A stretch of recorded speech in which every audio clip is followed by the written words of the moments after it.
andar, aqui o piso inferior a este auditório, nós teremos o lançamento do livro A Duração Razoável do Processo, de autoria de Sua Excelência, o senhor desembargador do Trabalho, Brasilino Santos Ramos, do TRT da 10ª Região, em Brasília. Local onde está já acontecendo, e foi aberta ontem, a exposição Trabalho Avesso da Dignidade e a exposição Conexões Mercado de Artes. O jantar, como eu já havia mencionado pela manhã, estou reafirmando, no Yacht Clube de Fortaleza, com a nova sistemática, a pessoa recebe um cartão e pela consumação. Aqueles que efetuaram o pagamento anterior de adesão podem receber a restituição deste pagamento com a senhora Fátima Marinho na secretaria do evento. O jantar começa às 20h30 e terá o humorista Papudinho e uma banda forró Pé de Serra. Senhoras e senhores, neste momento terá início a palestra com o tema Tutelas inibitórias como instrumento de efetividades do direito, a redução dos riscos no trabalho e prevenção de acidentes. Presidirá a mesa desta palestra a senhora Maria de Fátima Nepomuceno Nogueira, coordenadora da Assessoria Jurídica da Secretaria da Saúde do Estado do Ceará, que se fará acompanhar do nosso palestrante, Sua Excelência, o senhor ministro Cláudio Mascarenhas Brandão, ministro do Tribunal Superior do Trabalho.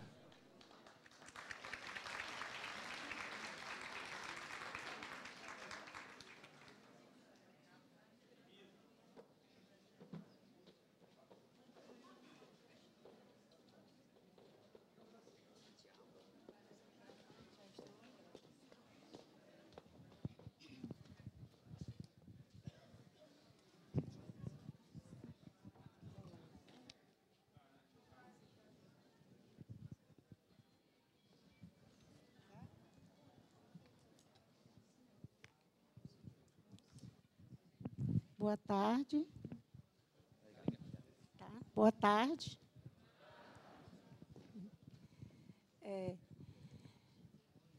Como representante da Secretaria da Saúde do Estado do Ceará, fui convidada para aqui apresentar o nosso ministro e, com muito prazer, eu estou aqui para colaborar com esse evento. A nossa Secretaria da Saúde, ela trabalha com 8 centros de referência, um estadual e 7 regionais, onde nós abrange 184 municípios, já com prevenção e promoção à saúde do trabalhador na rede SUS, atendendo tanto a atenção primária como secundária, alta complexidade. E para essa palestra, nós estamos convidando aqui o doutor Cláudio Mascarenhas Brandão, ministro do TST, possui graduação em Direito pela Universidade Estadual de Santa Cruz e mestrado em Direito da Universidade Federal da Bahia. Foi desembargador do Trabalho do TRT 5ª Região, professor de Direito do Trabalho e de Direito Processual do Trabalho das faculdades Rui Barbosa e Baiana de Direito, professor convidado da Escola Judicial do TRT da 5ª Região, da Escola Superior de Advocacia Orlando Gomes, da OAB Bahia, da Fundação Faculdade de Direito da Universidade Federal da Bahia, Centro de Preparação e Estudos Jurídicos, e recentemente tomou posse como ministro do Tribunal Superior do Trabalho. O tema que será abordado são as tutelas inibitórias como instrumento de efetividade do direito à redução dos riscos no trabalho e prevenção de acidentes. Boa tarde a todos. Cumprimento os colegas e amigos cearenses em face do convite que me foi formulado na pessoa do desembargador Parente. Vir ao Ceará é sempre uma oportunidade não só de usufruir das belezas desta querida terra, mas também de rever grandes, velhos e diletos amigos que tenho aqui no Ceará, e por isso é muito bom, muito prazeroso estar aqui de volta. E, mais uma vez, destacar também a realização deste evento plural na sua temática, plural na composição de diversos expositores, principalmente para, mais uma vez, também discutir e pôr em evidência a temática sedentária, a mim trazendo o enfoque das tutelas inibitórias como mais uma contribuição para esse debate que entendo sempre oportuno e sempre pertinente.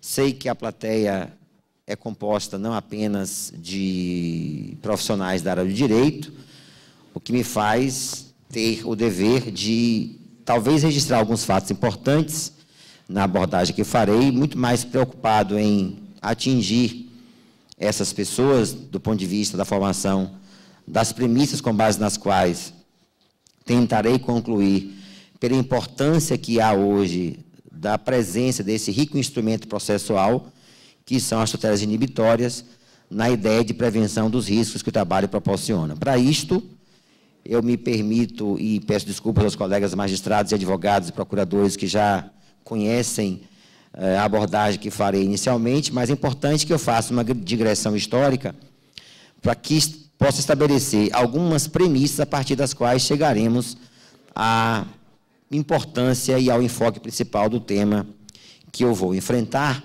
que pretendo enfrentar, que eu subtitulei de um novo olhar sobre o meio ambiente, obviamente aqui me refiro ao meio ambiente do trabalho. Eu entendo, e nessa abordagem histórica que farei, dividirei a exposição em 3 etapas diferentes, ou 3 fases diferentes. A primeira fase, a afirmação, ou a descoberta, melhor dizendo, da competência, o que isso veio trazendo de universo de causas acidentárias. Na sequência, a afirmação das novas teses, mostrando algumas discussões que ainda permeiam na jurisprudência dos tribunais, e também, por que não dizer, na doutrina, e, por fim, o novo olhar que eu chamo de efetividade, que é exatamente o enfoque a que diz respeito mais diretamente às tutelas preventivas, dizem respeito mais efetivamente às tutelas preventivas, inibitórias. Então, assim que aqui o nosso passador de slides resolver colaborar comigo, eu consigo, sempre tem, né, a etapa aqui do mico inicial, que é conseguir dominar aqui o passador de slides. Então, a primeira fase, é importante que nós tenhamos claro o debate que estabeleceu a partir de 88 quanto à competência. Evidentemente que, durante muitos anos, permaneceu a discussão, aliás, permaneceu a certeza doutrinária e jurisprudencial de que, com a Constituição de 88, nada mudou no que toca à competência acidentária. Isso prevaleceu desde 88, não houve nenhum movimento maior da jurisprudência ou da doutrina, no sentido de trazer para a competência da Justiça do Trabalho o julgamento das causas que envolvessem os acidentes do trabalho, as ações reparatórias propostas pelo empregado em face dos seus empregadores, do seu empregador. Claro que, nesse primeiro enfoque, aí me remeto ou me volto ao artigo 114 da Constituição de 88, com a nova alteração, ou com a alteração trazida com a emenda 45, e aí distingo claramente uma resistência enorme dos tribunais quanto a essa ampliação de competência. Os tribunais em geral, e eu destaco em especial o Superior Tribunal de Justiça, firmaram logo um posicionamento no sentido de que não houve alteração com a emenda 45 na redação que estabeleceu para o artigo 114, aí decomposto em vários incisos, mais especialmente no inciso 1º. Mas eu também quero destacar que essa resistência não ficou apenas no STJ. Também prevaleceu esse entendimento, ou também houve, não sei se prevaleceu, mas, enfim, grande parte dos juízes do trabalho também assumiram essa postura restritiva. Se observarem, grande parte dos conflitos de competência que chegaram até o STJ foram suscitados por juízes do trabalho. Para mim, isso é evidente. Apesar de ter havido uma luta dos diversos setores da magistratura brasileira, por suas entidades de magistrados, principalmente, de trair a competência, isso não se refletiu nos diversos, ou de um modo geral, na atuação, seja de primeiro grau, seja também nos tribunais regionais. Quero destacar, nesse particular, o protagonismo do Supremo Tribunal Federal, em duas decisões que, para mim, são paradigmáticas. Uma de 1998, que é o conflito de competência 6959, em que relator foi o ministro Sepúlveda Pertence, que lá, já naquela época, se estabeleceu uma importante orientação jurisprudencial, segundo a qual não era o direito material aplicável que determinaria a competência, mas sim os fatos que deram origem à ação.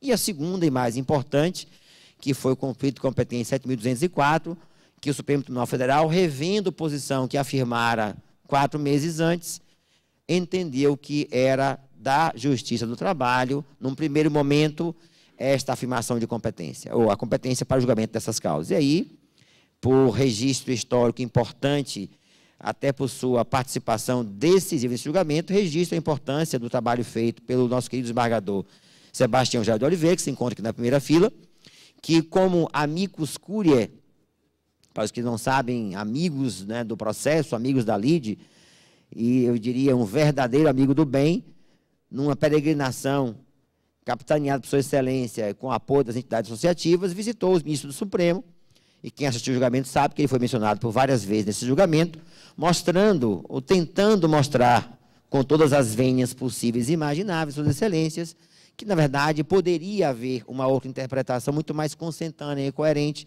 até mesmo com uma redação trazida pela emenda 45. E foi vitorioso esse trabalho. E 29 de junho, dia de São Pedro, o Supremo, então, julgou esse conflito de competência. E se São Pedro abre as portas do céu, dizem, né, abriu aqui as portas para o novo universo da competência. E os colegas que estavam na primeira instância e na segunda instância nesse momento, nessa época, experimentaram claramente o que foi isto, né? Ações ajuizadas há 20 anos, 15 anos, 18 anos, muitas delas com um simples despacho de autue-se, registre-se e cite-se o réu e nada mais do que isto. As ações não tramitavam e vieram para a nossa Justiça do Trabalho marcadas por um desejo de que houvesse, fosse lá qual fosse, solução para as demandas que se eternizavam nas esferas dos escaninhos da justiça comum. Então, essas duas decisões, mais especialmente a última, a primeira por ter influenciado a possibilidade de que se rompesse a ideia que vai ser mais importante, porque virá na sequência, de que é o direito material aplicável que determinaria a competência, tese que o Supremo rejeitou. E a segunda, aí mais diretamente, para reconhecer, inclusive me lembro, nesse julgamento, o colega Sebastião certamente lembra mais detalhes do que eu, mas houve alguns ministros que chegaram até a afirmar nesse julgamento que, na sua compreensão mais exata, desde 88 já deveriam estar essas ações sujeitas à competência trabalhista, ou seja, reconhecendo que o Supremo, uma decisão, inclusive, importantíssima pelo que ela pode representar, não pelo seu resultado, mas porque a Corte Maior tem reconhecido que errara 4 meses antes, no acordo relatado pelo ministro, salvo engano, César Peluso, que rejeitou a competência após a emenda 45. Portanto, esse cenário da competência foi o grande marco nessa primeira fase de atrair a competência das ações e trazer esse universo das demandas sedentárias para a Justiça do Trabalho. O nosso passador continua aqui me dando já 4-0. Mas permaneceu, apesar do julgamento supremo em julho de 2005, permaneceu ainda um outro universo, que eram as ações propostas pelos dependentes do empregado falecido. Logo após a promulgação da emenda 45, a ANAMATA fez um evento em São Paulo sobre competência, foi um dos maiores eventos até hoje, aliás, o maior evento até hoje de juízes do trabalho, reuniu 1.200 colegas lá em São Paulo, e me lembro muito bem que o ministro Lélio Bentes, do Tribunal Superior do Trabalho, descreveu um interessante quadro para discutir essa competência, que não se afirmava ser trabalhista, de um trabalhador que está no andaime. E esse andaime cai. Ou melhor, ele cai desse andaime. E a regra é a seguinte, bom, se ele não morrer, diz o ministro Lélio Bentes, a competência é trabalhista. Mas se morrer, os seus dependentes terão que buscar a reparação na justiça comum. Quadro que você entendeu como paradoxal e, sem dúvida, que estava correto. Porque se os empregados vítimas dos acidentes já tinham afirmado a competência, se buscava afirmar a competência trabalhista, óbvio que os dependentes dele, por ato próprio, por direito próprio, não por direito sucessório, deveriam também estar no mesmo universo de competência. E lembro bem também, e subscreveu com o nosso colega Reginaldo Melhado, do Paraná, um interessante artigo comentando a expressão do ministro César Peluso, nesse célebre julgamento, sobre a chamada... fugiu agora a expressão, daqui a pouco eu vou me lembrar. Ele usou uma expressão que atrairia a competência para um só juízo competencial. Unidade de convicção. Unidade de convicção. Exatamente, obrigado aqui pela... nosso colega Jorge, que está ali mais atento. Unidade de convicção. Ou seja, não haveria por que esse mesmo universo de fatos ser objeto de apreciação por segmentos diferentes do Poder Judiciário.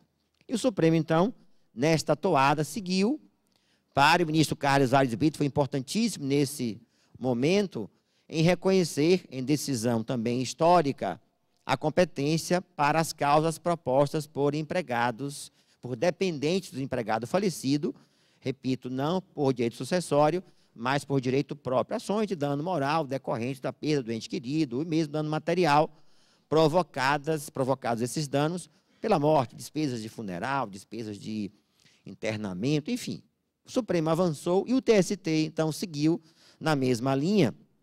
E aí menciona um acordo do ministro Aloísio Corrêa da Veiga, em que ele, seguindo essa toada do Supremo, também afirmava competência para esse tipo de ação.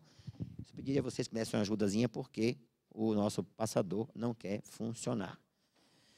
Bom, embora não haja mais dúvidas quanto à competência, este tema não está imune a controvérsias. Até hoje, ainda paira na jurisprudência, ou ainda pairam algumas discussões importantes. Por exemplo, a temática sempre presente do dano moral, seja para a sua caracterização, seja para a sua extensão, seja para o valor da reparação, ainda está presente nos tribunais. Por exemplo, é comum se encontrar acordos dizendo que a capacidade econômica da vítima influencia no valor da reparação, tese com relação à qual, com todas as vênias, tem uma profunda divergência, porque, na minha opinião, isso deixa muito claro um viés discriminatório, que seria punir a pobreza. Ou seja, se o empregado tiver um poder aquisitivo alto, teria um valor elevado. Se, por sua vez, fosse ele um simples operário, teria um valor reduzido. Eu tenho as minhas ressalvas quanto a esse critério de reparação em relação à capacidade econômica da vítima. Uma outra discussão que ainda permanece na jurisprudência é a competência para danos materiais outros provocados por terceiros. Um vizinho do empregado que transporta da zona rural para a cidade, que gasta combustível, que aluga um táxi para trazer a vítima de um acidente para a cidade, ainda há uma certa resistência a essa competência, porque o autor da ação não integra a relação de emprego, a relação de trabalho. Para mim, são duas coisas completamente diferentes. A competência oriunda do artigo 114, inciso 1º, e a outra competência oriunda do artigo 114, inciso 6º, duas normas inteiramente diferentes quanto ao seu alcance, por isso mesmo, não podem ser as ações confundidas. A primeira competência abrangendo todo o universo dos sujeitos da relação de trabalho, a segunda, sujeitos outros que não tivessem, que nela não figurassem. Um quarto tema que ainda permanece numa disputa, eu diria até numa ausência de disputa, é a competência para a ação previdenciária regressiva.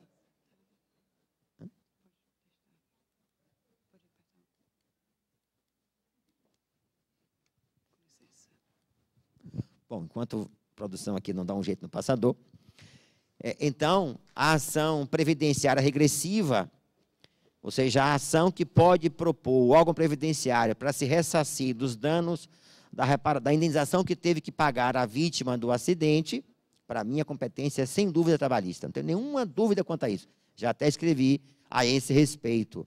mas, lamentavelmente, continuam sendo aplicadas na Justiça, propostas na esfera da Justiça Federal. Esse passador me lembra, fazendo aqui uma pequena piada, né? Um amigo meu tem um telefone sem fio, fui na casa dele recentemente, Adilson, nosso vizinho de condomínio, aí perguntei se tinha telefone sem fio, disse, tem. Tá onde? Na cozinha. Aí eu fui na cozinha, peguei o telefone e disse, tem um detalhe, só funciona perto da base. Eu digo, é ótimo esse telefone celular seu, né? Então, nosso passador que só funciona perto do computador, então, é óbvio que ele não vai conseguir resolver aqui a nossa distância. Enfim, esses temas, apesar de um grande avanço quanto à competência, permanecem, o debate em torno deles permanece nos tribunais. Eu tenho uma visão extremamente ampliativa quanto à competência, porque, a meu ver, eu uso uma expressão do professor Carlos Maximiliano, na sua obra Interpretação, Hermenêutica Jurídica, salvo engano é esse o título, em que diz assim, se uma lei nova entra em vigor e traz o mesmo texto da lei anterior, isto é, a lei nova, como o Código Civil de 2002, entrou em vigor e tem vários dispositivos que são iguais ao de 1916. Então, dizer, toda vez que uma lei nova entra em vigor e o texto é igual da lei anterior, deve ser preservada a interpretação que se tinha da norma anterior. Mas se, diz ele, uma nova norma entra em vigor com texto novo, presume que não se deva utilizar a interpretação antiga. E quem comparar a redação dos dois dispositivos antes e depois da emenda 45, verá que é inteiramente diferente, não só do ponto de vista do conteúdo, mas da organização sistêmica, a redação do artigo 114, pré e pós emenda 45. Bom, o segundo momento, então, agora sim com o auxílio aqui da produção, eu vou chamar de reconhecimento e consolidação de novas teses. Afirmou-se a competência, e aqui ou ali com tropeços em decisões que são diminutas quanto à repercussão, se afirme a competência. Mas, mesmo com a nova competência, é preciso que nós entendamos que um segundo momento se estabeleceu, esse momento ainda é contemporâneo à terceira fase, que eu chamo de, esse segundo momento, de reconhecimento e consolidação de novas teses. E, no particular, obviamente, pode passar aí, amigo velho. Aí faça, né? Primeiro, a tese controvertidíssima ainda da responsabilidade civil acidentária de natureza objetiva. Primeiro, para estabelecer o que é esse conceito, o que é o fator de risco. Muita gente confunde, na minha opinião, claro, com todas as vênias, risco com perigo, e são duas coisas completamente diferentes. Aliás, a doutrina já o diz. Muitas vezes também se trabalha muito com a presunção de culpa, quando o Código Civil foi muito claro ao trazer para o direito civil, eu quero enfatizar, não é uma norma de natureza trabalhista, é uma norma de natureza civil, um amplo leque de possibilidades, reconhecimento de uma nova forma de responsabilidade civil baseada no risco da atividade. Mas, ainda assim, certamente que preocupados com a possibilidade nos tribunais não terem sucesso, os advogados insistem, e aí não é uma crítica, é uma constatação, até interessante, porque não se pode trabalhar com o universo da segunda instância de maneira muito clara, muito claro, prefere ainda consolidar a tese da culpa, porque, ou seja, mesmo que se trate de uma atividade que seja de risco, que atrairia a responsabilidade objetiva, na instrução procuram, de alguma forma, caracterizar a culpa, porque se não conseguirem êxito por uma das teses, a primeira, seguramente alcançariam com a segunda, demonstrando, de alguma maneira, que o empregador agiu de forma culposa. Portanto, é uma tese que tem importância, para mim, muito singular, não só porque alcança um universo muito maior, mas que também vai, no universo probatório, estabelecer com precisão a distribuição do ônus, da carga probatória, o que, obviamente, é muito mais fácil e muito mais objetivo, aqui usando uma analogia, para o próprio empregado. E a terceira, pode passar, mestre. E a terceira fase, que é o que nos interessa, que eu chamei de fase da efetividade, é onde nós nos encontramos. E, para isso, nós temos, então, que buscar saber o que é este conceito da efetividade. E aí eu recorro aos advogados, que certamente nos seus escritórios, todos os dias, se vê com seus clientes com a seguinte história. Vai o cliente ao escritório saber, o advogado recebeu a intimação da sentença, ele vai saber o andamento do processo e pode ocorrer um diálogo mais ou menos parecido com o seguinte: tá, seu fulano de tal, eu quero dizer ao senhor que nós, advogado e parte, ganhamos o processo. E a pergunta que vem quase que instantaneamente é a seguinte: ei, doutor, tudo bem, e o meu dinheiro sai quando? Dirá ele. Bom, aí é uma outra história, porque nem sempre ganhar é levar, e menos ainda ganhar é levar rapidamente. E o judiciário brasileiro convive com o dilema da efetividade, porque a efetividade, na minha opinião, é produção de efeitos da sentença no mundo real, no mundo da vida.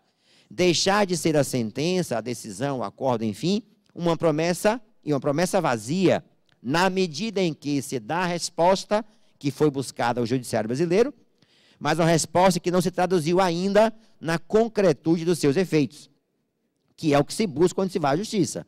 Quando alguém vai à justiça, eu não me refiro a trabalhista, é qualquer uma, o pressuposto, salvo a litigância de má-fé ou abusiva, é que alguém foi vítima de um dano, foi vítima na lesão a um direito que se diz titular e vai buscar a reparação. Imagino eu, por exemplo, quando alguém bate no meu carro, ou alguém aqui desse auditório, está aqui sentado, chega aqui o pessoal do som e diz: olha, quem é o proprietário do veículo com placa tal? Pode levantar alguém, sou eu, só bater no seu carro e fora, e a pessoa vai lá, porque acabaram o carro, você vai sair aqui correndo, né? E vai buscar valer o seu direito. E, obviamente, que se a pessoa que tiver danificado o veículo não tiver, né, consciência, dever moral de querer pagar, só tem um caminho. E o caminho é ir à justiça, salvo remédios outros, diria, pouco ortodoxos, que não é o nosso caso aqui de discussão. Mas, enfim, ir à justiça. Mas quando se vai à justiça, vai querer o quê? Não é a sentença condenando ao pagamento, é o carro bonitinho reparado, se possível, um carro novo, se for o caso. Porque não se quer, senão, o estabelecimento chamado bem da vida, ou a situação real do mundo em que os fatos aconteceram, e não o mundo hipotético do processo. E esse é o grande desafio, buscar alcançar a efetividade. E nós estamos falando aqui no direito à redução dos riscos que o trabalho proporciona, que está como um direito assegurado na Constituição brasileira, no artigo 722. Então, isto é o que eu chamo de efetividade, o que nós buscamos em efetividade, isto é, sair do mundo teórico do comportamento previsto na norma para o mundo real em que nós nos encontramos, para que seja restabelecida a lesão do bem que foi atingido, e aqui bem no sentido mais amplo da expressão, por alguém que atingiu a minha esfera de atuação. E eu quero chamar a atenção que, para essa concretude de efeitos, o judiciário tem um papel muito importante, principalmente no campo das tutelares inibitórias, porque prevê a nossa norma um amplo leque de possibilidades. Eu diria um amplo leque, um leque aberto de possibilidades. E aí me refiro, entre outros ensinamentos, professor e hoje ministro do Supremo Tribunal Federal, Luiz Roberto Barroso, quando ele destaca no seu livro Direito Constitucional Contemporâneo a importância dessa atitude proativa do Poder Judiciário. É verdade que recentemente também lemos na imprensa algo dizendo de um outro articulista, não vou mencionar o nome por razões óbvias, falando que ativismo judicial é alguma coisa do outro mundo. Mas, enfim, essa nova busca da efetividade passa por uma releitura do direito do trabalho no Brasil. E se nós fizermos uma retrospectiva comparando o direito civil com o direito do trabalho, principalmente na produção doutrinária dos últimos anos, veremos e constataremos, sem dúvida, que o direito civil anda a passos largos em busca desse novo ver, desse novo ler e desse novo interpretar o direito civil.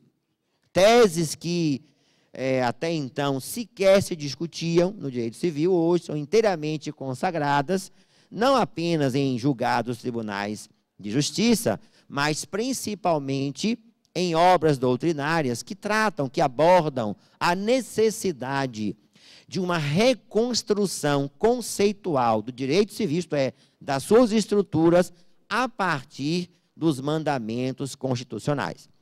Essa nova hermenêutica que passa para uma visão civil constitucional do direito que deve ser não apenas e tão somente patrimonial, mas, ao contrário, cada vez mais se busca a proteção do ser em detrimento do ter, como era a visão patrimonialista do Código Civil de 1916. Então, o direito civil tem avançado bastante. E aí, nem vou falar de Luiz Edson Fachin, Gustavo Tepedino, que tem trazido ao direito civil grandes contribuições doutrinárias com essa visão, Daniel Sarmento, Maria Celina, que tem contribuído com obras de fôlego para mostrar que o direito civil hoje não pode ser lido e estudado sem que os olhos estejam voltados para a Constituição, tendo a Constituição como ponto de partida e ponto de chegada. E, entre outras obras, também menciono a do ministro Carlos Aires Brito, que também vinha advogando muito nessa atuação de nova releitura, ele, inclusive, da própria Constituição. Isso tudo parte da ideia segundo a qual o direito civil tem que ser interpretado, e, obviamente, o direito do trabalho não pode estar desgarrado desse universo, dos princípios condicionais.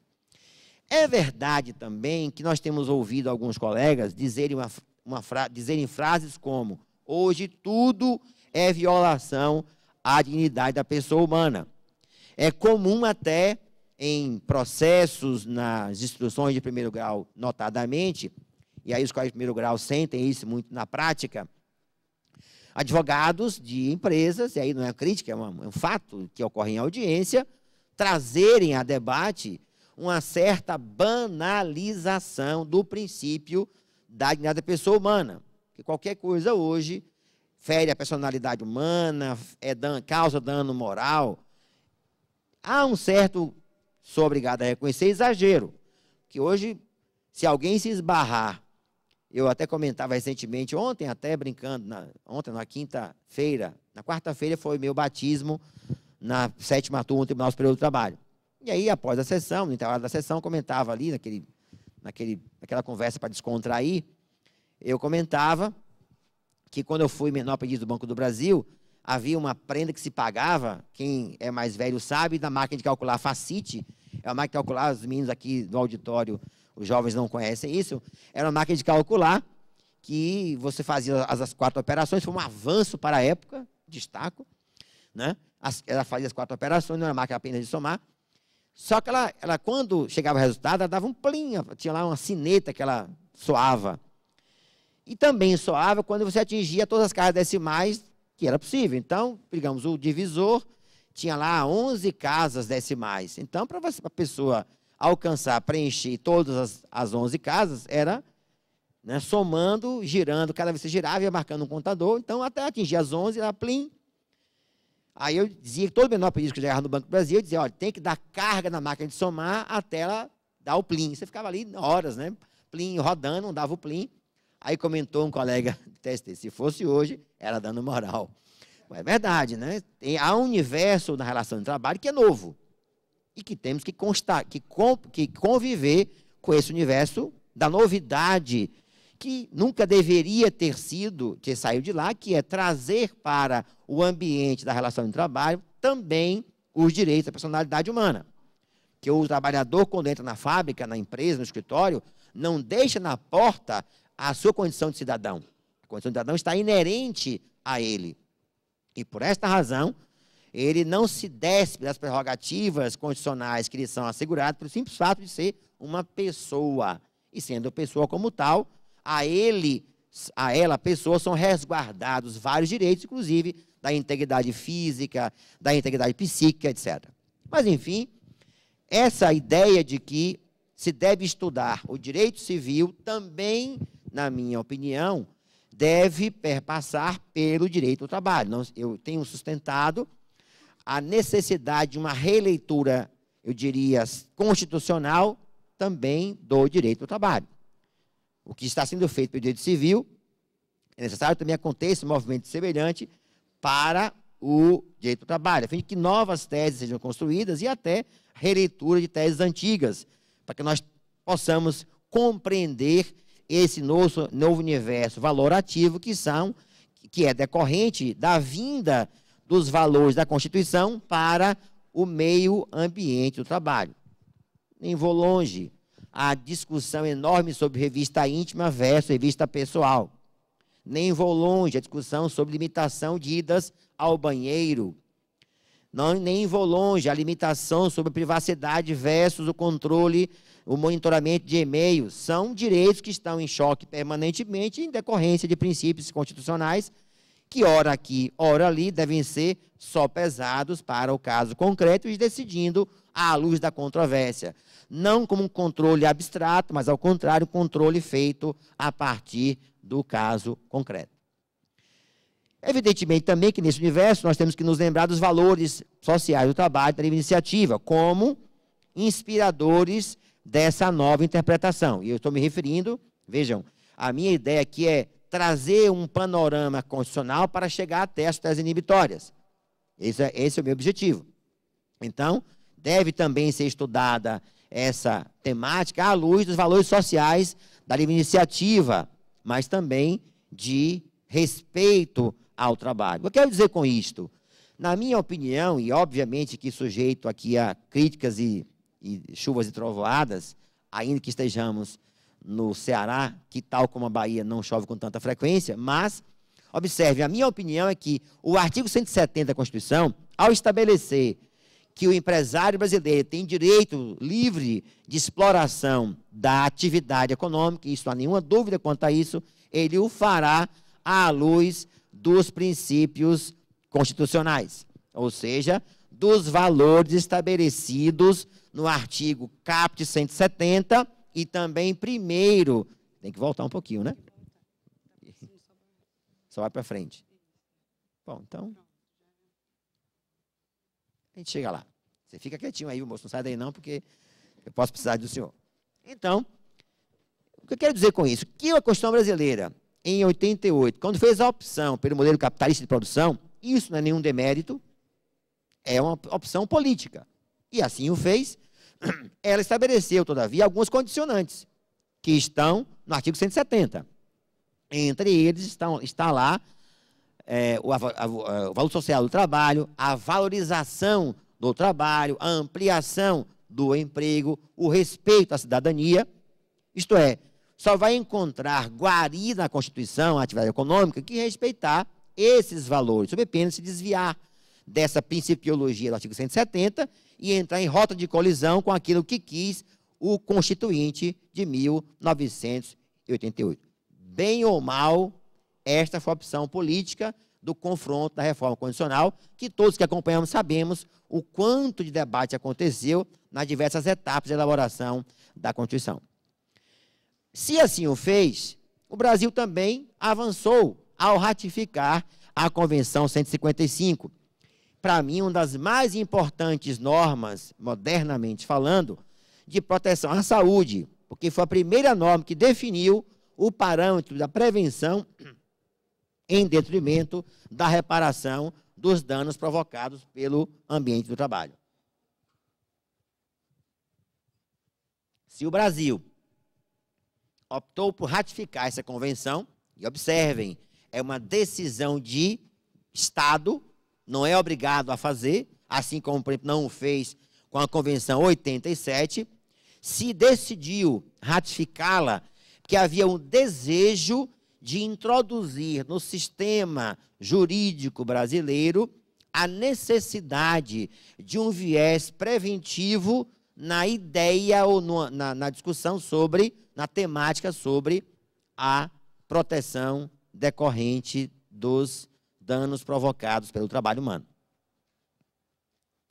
É verdade que ainda hoje permanece, embora jamais sedimentada a discussão, em torno da natureza jurídica das convenções que o Brasil ratifica. O Supremo Tribunal Federal, todos sabem, definiu um status supralegal mais abaixo da Constituição, embora a doutrina de peso, como por exemplo Fábio Piovesan, sustente que o patamar de norma de conteúdo constitucional e, portanto, sem a hierarquia de lei ordinária, não sujeita à limitação ou restrição por lei ordinária. Mas o fato é que, para deixar claro, o Brasil ratificou a Convenção 155, e nela está determinado como diretriz para ser cumprida pelo Estado brasileiro a ideia da prevenção dos acidentes e danos provocados à saúde, como primeira diretriz, e segunda, também a redução dos riscos provocados ou presentes no meio ambiente do trabalho. O professor Arnaldo Susequinde escreveu em comentário da Constituição da Forense, logo após a Constituição, das primeiras obras que saíram após a Constituição, que a ideia desta norma, e antes de todo o debate que aconteceu posteriormente, era a de que o direito era a eliminação de todas as formas de risco presentes no meio ambiente do trabalho. Essa era a ideia trazida por essa nova norma. Fazer com que, e aí me refiro mais uma vez ao meu colega Sebastião Gerardo Oliveira, que o trabalho não seja meio de morte, e sim meio de vida, porque é por meio do trabalho que nós, seres humanos mortais, projetamos os nossos sonhos, realizamos as nossas expectativas de vida. Esta, então, a diretriz, segundo o professor Susequinde, trazida por essa norma. Mas não podemos esquecer que a mesmíssima Constituição, e aí não há nenhuma dúvida a respeito disso, estabeleceu no artigo 6º e em várias outras passagens da norma a saúde enquanto direito fundamental. E estando eu presidido por um representante do Estado cearense na área da saúde, sabe ela a dificuldade que é lidar com o cumprimento de um direito constitucional que estabelece para o Estado diversas prestações e a reserva do possível, etc., teses que sempre vêm sendo discutidas, mas que aqui ou ali o Judiciário demanda junto ao Estado cumprimento de prestações e de obrigações nem sempre fáceis de serem atendidas. Mas o que eu quero destacar é que nesse universo temático não se pode esquecer que o trabalhador também tem um direito à preservação de sua saúde, não só enquanto direito fundamental assegurado no artigo 6º caput, como diversas outras passagens pinçadas da Constituição. E aí me refiro mais diretamente ao que interessa às tutelas inibitórias, ao artigo 7º, 22, que estabeleceu como um direito a redução dos riscos do trabalho. Os que forem analisar e reler os anais da Constituinte verão que todos os debates havidos na chamada Comissão de Sistematização ocorreram em torno do elevado índice de adoecimento do trabalho que o Brasil ostentava aí nessa época, nos anos 80 e anos 90. Seja no artigo 7º, no artigo 6º, no artigo 170, em várias passagens, portanto, da Constituição, está reafirmado, enquanto direito fundamental, a garantia de que deve ser preservada a saúde da pessoa, inclusive, obviamente, da pessoa do trabalhador. E aí chegamos, então, à dimensão processual. O que se reflete toda essa principiologia na dimensão do processo?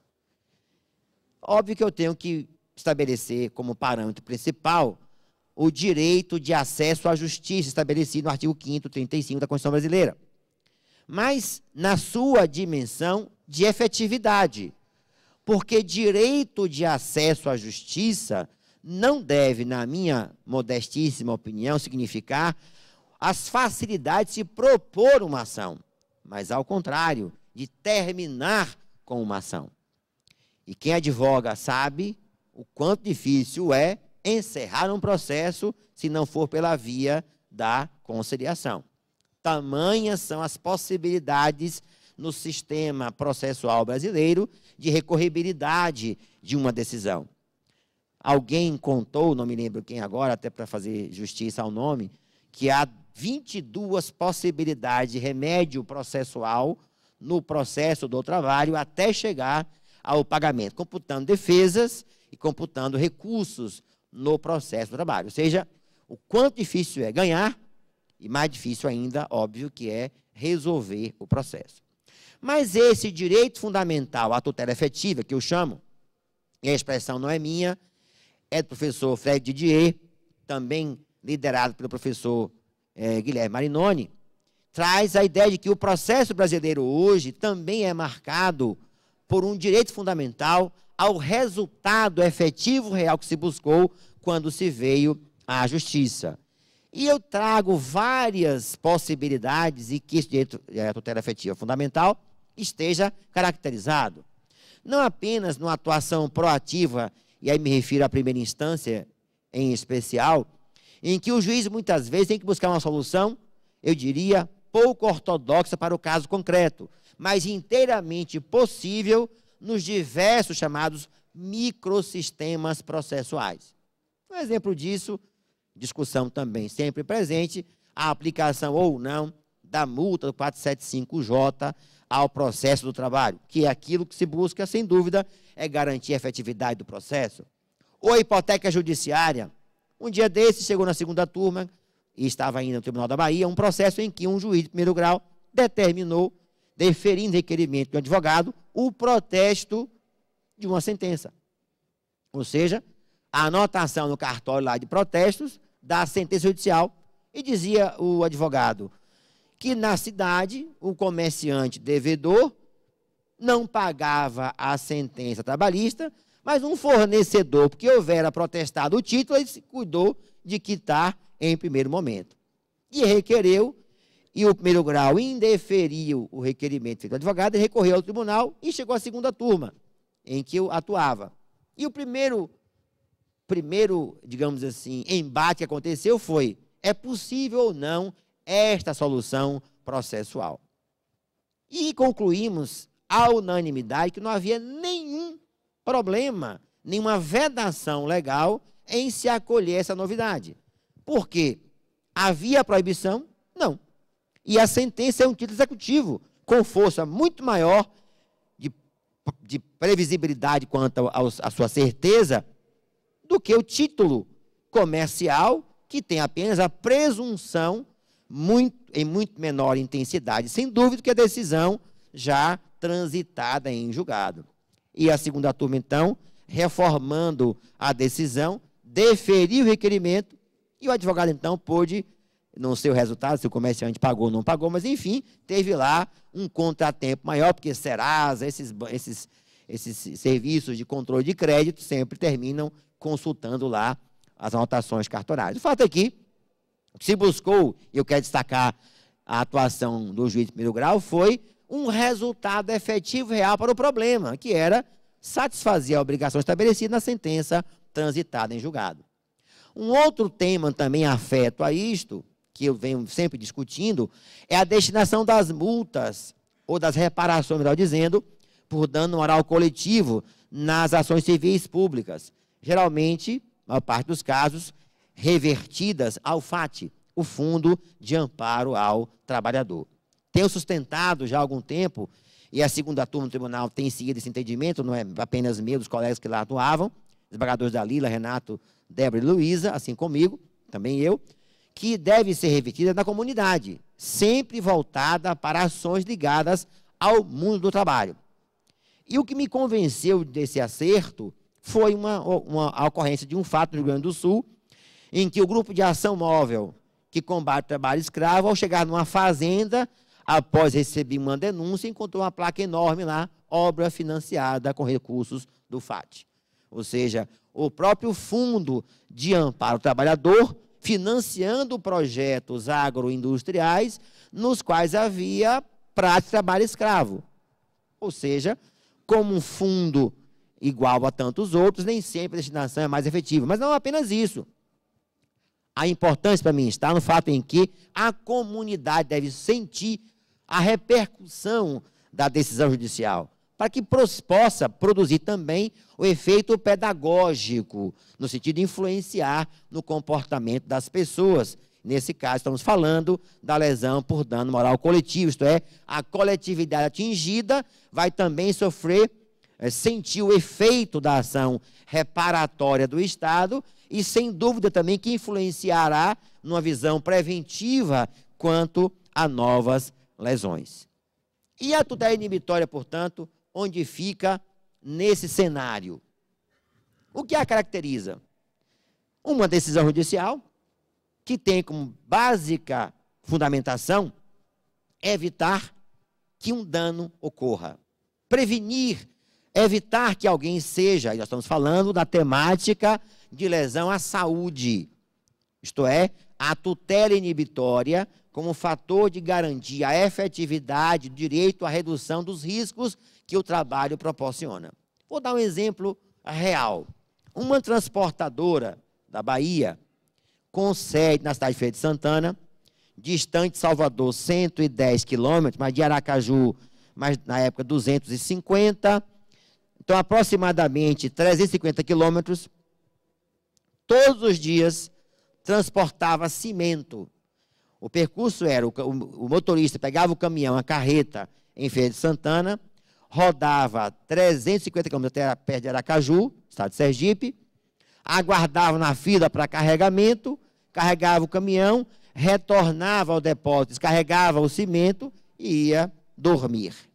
Deixava o caminhão no depósito, na garagem, ia dormir. O processo de construção era de pouco mais de 50 folhas, prova documental, portanto. Cartões de ponto. Jornada habitual, 14 horas por dia, no cartão de ponto. Nem se discutia hora extra. O que aconteceu? Era presumível. Um dia ele cochilou no volante e morreu. E houve uma ação acidentária típica para reparação de danos. E a discussão era a sempre presente tese, culpa exclusiva da vítima. Porque, óbvio, né? Dormiu ao volante. Era a constatação que vinha, a presunção que vinha da investigação feita no local do acidente pela Polícia Federal. Mas, evidentemente, que alguém sujeito a uma carga de trabalho, 14 horas, de segunda a sábado, a possibilidade que um dia cochile no volante é óbvia. Aí onde entra a importância da tutela inibitória. E eu chamo a atenção, eu sei que o evento também presentes estão vários agentes sindicais e membros do Ministério do Trabalho, a importância da atuação dos sindicatos e do Ministério Público do Trabalho no sentido de evitar que o dano aconteça. Não é mais possível permanecermos somente no campo da tutela reparatória.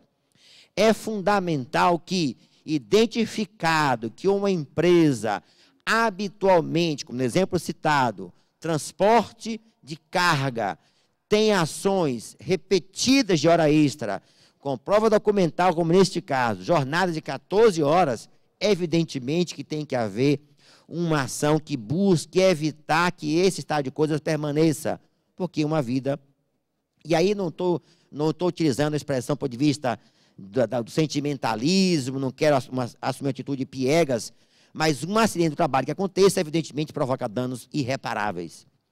E não se pode mais permanecer, por exemplo, como ocorreu durante muitos anos no movimento sindical brasileiro, discutindo base de cálculo de adicional de salubridade, sem perceber que a mais importante norma é evitar que o dano à saúde aconteça. Muito mais importante do que pagar 20% do salário base, ou salário contratual, ou salário mínimo, ou profissional, é estabelecer que não pode estar presente o agente agressivo no ambiente do trabalho.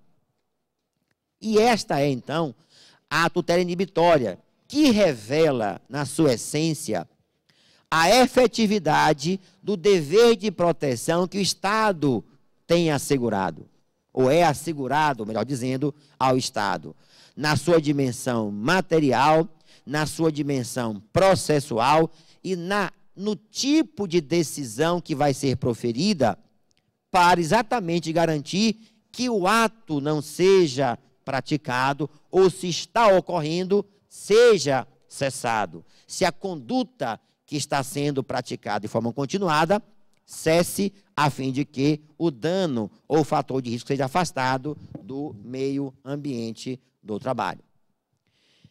E o que marca esse tipo de tutela? E aí já me encaminhando para o final, a fim que nós não percamos, né, as próximas palestras e o evento, lançamento do livro, a quem já convido os presentes, na sequência, para estarmos todos presentes. É importante assinalar, isso eu destaco por conta do universo probatório, que na tutela inibitória não se há de provar a ocorrência do dano. Ao contrário, é suficiente demonstrar a probabilidade de o fato ocorrer. Imaginemos, por exemplo, uma denúncia ou a suspeita de que uma empresa, e aí me refiro ao dano ambiental, transportará urânio radioativo de Fortaleza a Natal.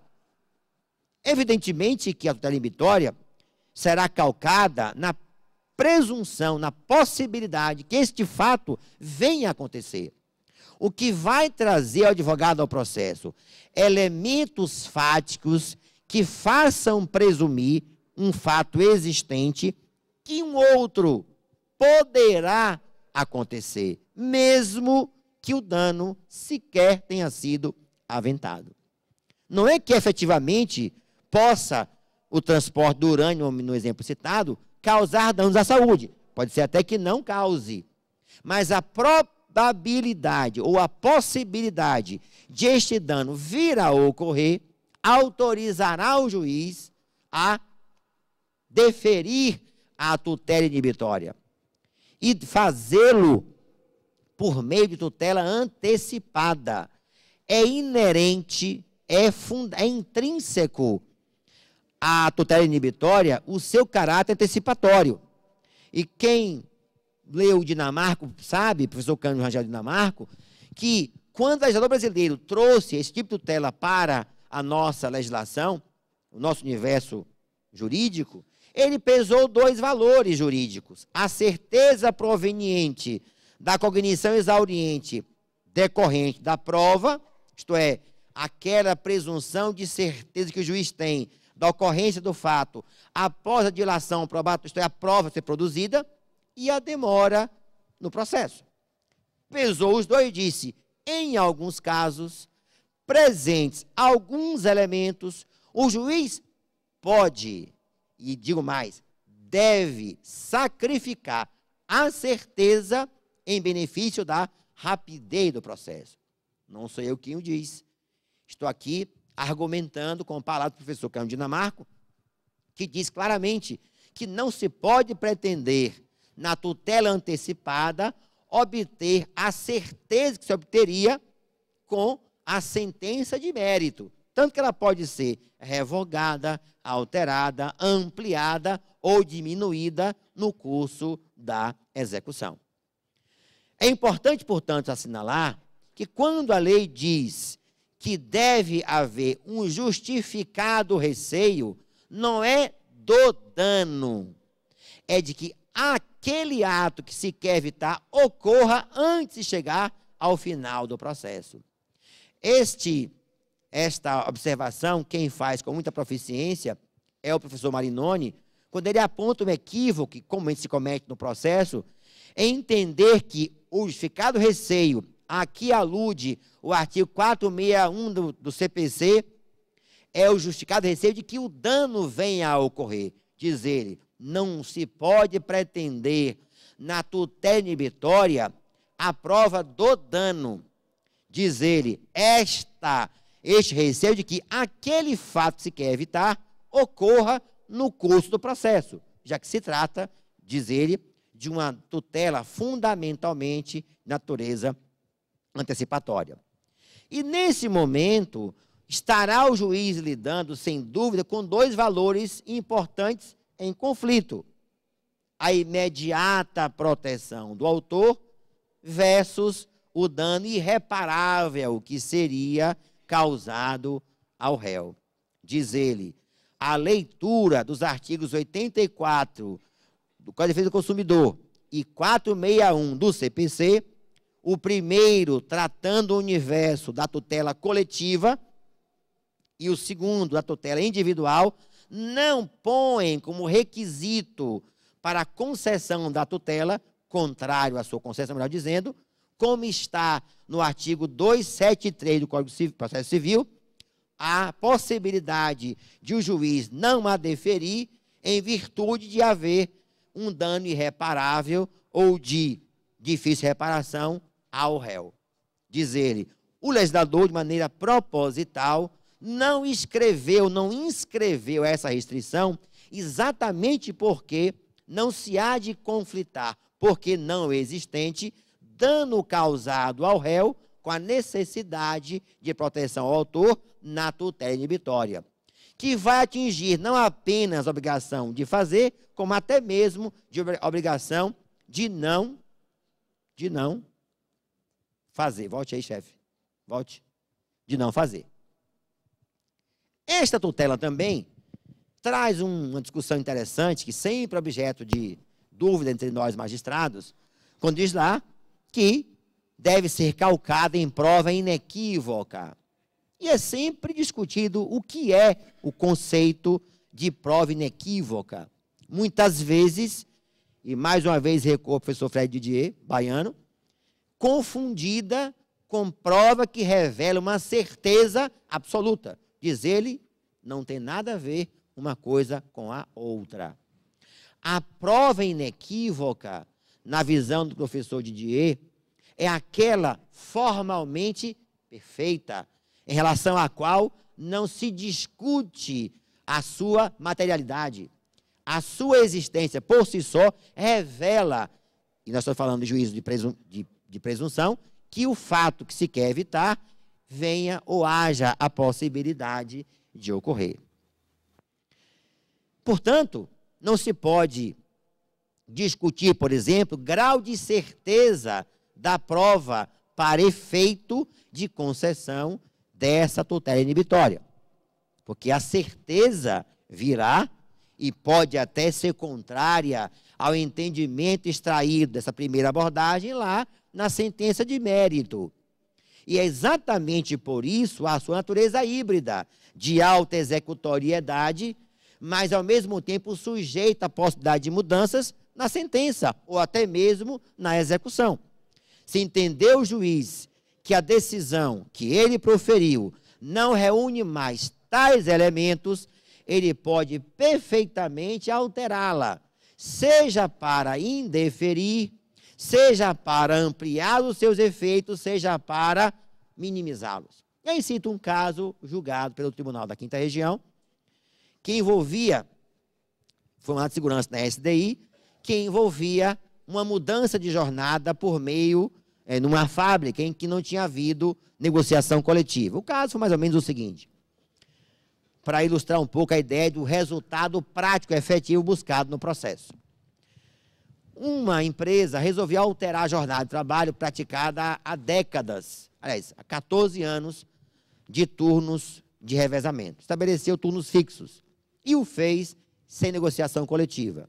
O sindicato entrou com uma ação dizendo que havia sido violado o artigo 8º da Constituição, inciso, aquele que fala sobre, acho que inciso 3º, porque não houve negociação coletiva e, portanto, era ilegal essa mudança. Proposta a ação, requerida a tutela de antecipada, de emergência, já que o prazo para a mudança era na semana posterior, o colega de primeiro grau não deferiu a tutela. Não vem ao caso agora as razões dele. Mandato de segurança para o tribunal, fomos nós discutir a tutela.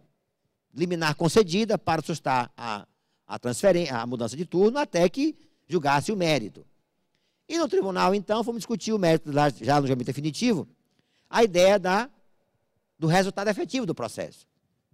Pensamos, eu era relator, em estabelecer uma penalidade pecuniária elevada para garantir que a decisão fosse cumprida, ou seja, que a empresa cumprisse a ordem do tribunal de manter os turnos anteriores até que a negociação fosse estabelecida. Aí um colega nosso pronuncia o nome em respeito à sua autoridade intelectual, Edilton Meireles, disse, não, vamos fazer o seguinte, de modo diferente. Vamos vamos autorizar que os empregados não compareçam ao trabalho no dia tal, se a empresa não obedecer ao tribunal. Ou seja, qual é a discussão? Ela poderia peitar, aqui na expressão sertaneja, né? Pessoa sertaneja, peitar o tribunal e não pagar. Olha, e bancar a decisão. Pagar a multa. Porque a discussão era muito mais política do que jurídica. Era o confronto entre sindicato e empresa, porque um queria uma coisa, queria outra, enfim, discussão que os senhores conhecem, gente sindicais melhores do que nós aqui, magistrados. E a decisão foi, qual é o resultado que se quer buscar prático, que está no artigo 461 da CLT, do CPC, desculpem, exatamente nesse caso, a evitar-se a mudança de turnos. E o tribunal deferiu de ofício, observem, de ofício, autorizou a que os empregados não comparecessem ao trabalho a partir do dia tal, caso não fossem mantidas as escalas anteriores até que houvesse a negociação coletiva. Dirão, senhores, é um absurdo isto? Está na doutrina. O juiz não fica adstrito ao pedido no universo da tutela inibitória. Não só se rompe claramente com o princípio da distinção da decisão ao pedido, o universo é inteiramente aberto, como também se autoriza uma ampla possibilidade de diferentes formas de execução. Se lerem atentamente esse artigo, encontrarão a seguinte redação: poderá o juiz conceder qualquer medida que objetive alcançar o resultado prático, real. Então, por exemplo, determinada empresa não está cumprindo normas de segurança e saúde do trabalho. Ou, como viram todos ontem, na exposição do professor Sebastião de Oliveira, não está implementando uma política de segurança e saúde no trabalho. Evidentemente que o que interessa aqui não é um trabalhador depois ingressar com uma ação de reparação de danos.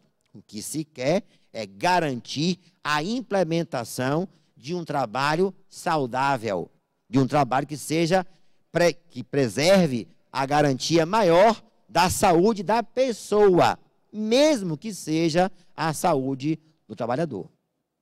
E esse amplo universo probatório também se revela, ou melhor, esse amplo universo da tutela inibitória também se revela na possibilidade de o juiz, na execução, como já disse anteriormente, alterar completamente a medida anterior, sem que isso atinja a coisa julgada. E aí o professor Calmon de Passos tem uma obra interessantíssima sobre esse assunto. Ele comenta um livrozinho capa preta, letra amarela, comentários ao CPC. É um livrinho, uma monografia que ele escreveu, falando das novidades do artigo 273 e 461, nas reformas do CPC. Muito interessante, ele mostra exatamente isso. A possibilidade híbrida desta medida, não só porque o juiz pode ampliar os seus efeitos, minimizar os seus efeitos, mas, sobretudo, modificar inteiramente a tutela concedida, sem que se possa falar com isto em violência à coisa julgada. É verdade também que deve o magistrado atuar no juízo maior de proporcionalidade, que vai envolver a adequação da medida, encontrar qual é o remédio mais eficaz para o caso concreto, numa terapêutica que solucione o mal que está assolando aquela comunidade, que estabeleça, que compreenda de fato que ela é imprescindível, que ela é necessária, e que adote a que cause menor dano ao empregador, à empresa.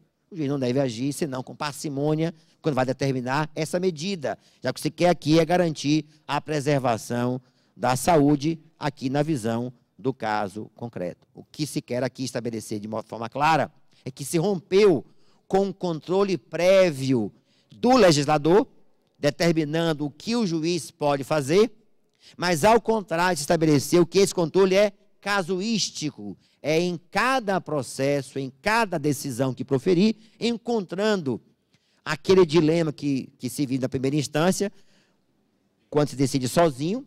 No segundo grau sempre há um colegiado a nos socorrer, mas no primeiro grau o juiz solitário, de madrugada muitas vezes, sábado, domingo, feriado, decidindo qual é a solução mais adequada, proporcionalmente falando, e mais necessária e imprescindível àquele caso concreto. Portanto, senhores, caminhando para o final, eu deixo aqui uma indagação. Nessas múltiplas reformas havidas nos diversos sistemas processuais brasileiros, o que se tem visto é cada vez mais o juiz assumir o protagonismo dessas mudanças sociais. Isto é ruim? Quem assistiu a sabatina do ministro Carlos Luiz Roberto Barroso no Senado há poucos dias, verificou que um dos mais contundentes argumentos que sedimentaram as perguntas foi o do ativismo judicial. Ou seja, a judicialização da política. Naquilo em que o Estado não legisla, o judiciário supriria a omissão, encontrando a solução para o caso concreto em função também das demandas que foram trazidas à sua apreciação. É verdade que se encontra aqui ou ali posições mais radicais, tanto para um lado quanto para o outro. E todo radicalismo, por formação, eu não sou adepto. Portanto, não defendo o ativismo exacerbado e menos ainda a omissão do magistrado. E aí me refiro mais diretamente ao magistrado de primeiro grau, que notadamente é quem tem a coragem, ou quem deve ter a coragem de inovar, de construir as novas teses, porque ele está mais perto do conflito, vive mais proximamente a dificuldade que é enfrentar o caso concreto. É quem sente o calor do debate na proximidade que está com as partes. Estaria, então, o juiz protagonizando esse processo, ou sendo um dos protagonistas nesse processo de transformação social, ou seria ele um mero espectador? Seria isso uma utopia? Para essa resposta, como penso, eu recorri ao nosso filósofo uruguaio, Eduardo Galeano, quando ele responde com essa brilhante passagem, mostrando o que é caminhar em busca de uma utopia. Ou seja, quanto mais eu me aproximo dela, mais distante ela está de mim. E aí pergunta, né? Então, para que serve a utopia? Serve para isto, para eu continuar caminhando, para que eu continue perseguindo aquilo que eu entendo ser que entendo seus valores maiores, que devam inspirar a atuação do magistrado. Portanto, senhores, deixo aqui a reflexão de todos nós, não uma verdade absoluta, mas, para mim, uma indagação que deve permear toda a nossa discussão em torno da importância das tutelas inibitórias. Não mais é possível hoje convivermos no ambiente da reparação, porque o mais importante mandamento da Constituição está no dever que temos todos nós, advogados, magistrados, procuradores, Estado, sociedade, garantir a efetividade de preservação do direito, de redução dos riscos que o trabalho proporciona, que já que nós todos vivemos e convivemos com o trabalho humano. Muito obrigado pela atenção, desculpas pelo passador.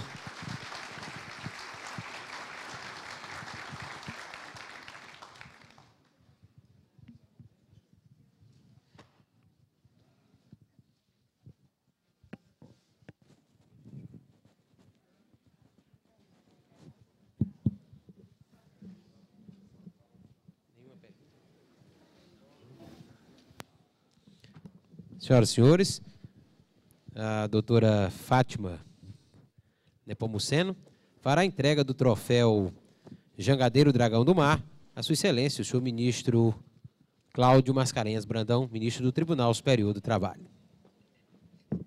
pela participação no seminário Cearense Acidente de Trabalho, Prevenção e Tutelas de Urgência. Faremos uma pequena pausa de 10 minutos e retornaremos com a palestra do desembargador Brasilino.